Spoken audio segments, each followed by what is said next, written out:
Declaration of war. As the 13 years of humiliating exile was over, the Pandavas sent a priest to Hastinapuri to ask for Indraprastha.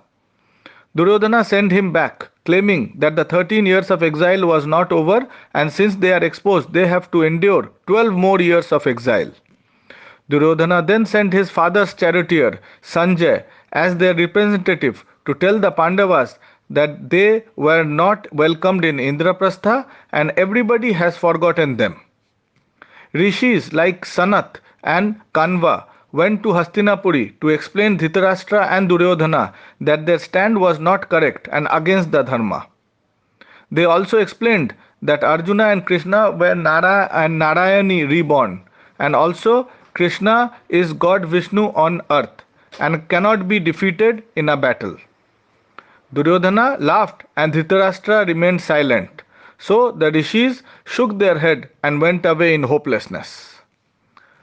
Then Krishna decided to visit Hastinapuri and negotiate with Kauravas. In Hastinapuri, Krishna stayed at Vidura's house.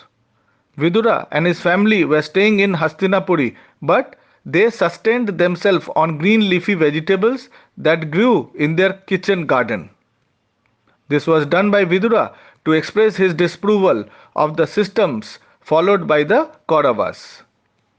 Next day morning, Krishna met Duryodhana, who said that he will not separate Indraprastha from his kingdom. Krishna said, "A word is a word. The Pandavas has kept their word by going through 13 years of exile in forest. And now it is the turn of Kauravas to keep their word by returning Indraprastha to the Pandavas." Duryodhana did not accept. Then Krishna asked 5 villages so that the Pandavas stay with respect. Duryodhana said no. Then Krishna asked 5 houses in a village. Duryodhana denied. Krishna said that by refusing to keep their word, they have destroyed Dharma. Krishna declared war on the plains of Kurukshetra between civilized people and the people who followed the law of the jungle. Duryodhana was angry and ordered his guards to arrest Krishna. Suddenly there was a blinding light in the court and Krishna appeared not as a man but as a being with 1,000 heads breathing fire.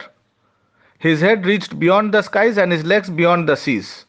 Everybody were astonished and silent from this vision. Dhritarashtra wanted to see what everybody was seeing. Krishna obliged and was able to see God and was satisfied. Then natural light returned and his vision was replaced with darkness. Krishna was gone. War was declared and it has to be fought. The Kauravas sent a final envoy called Uluka, who formally declared war against the Pandavas.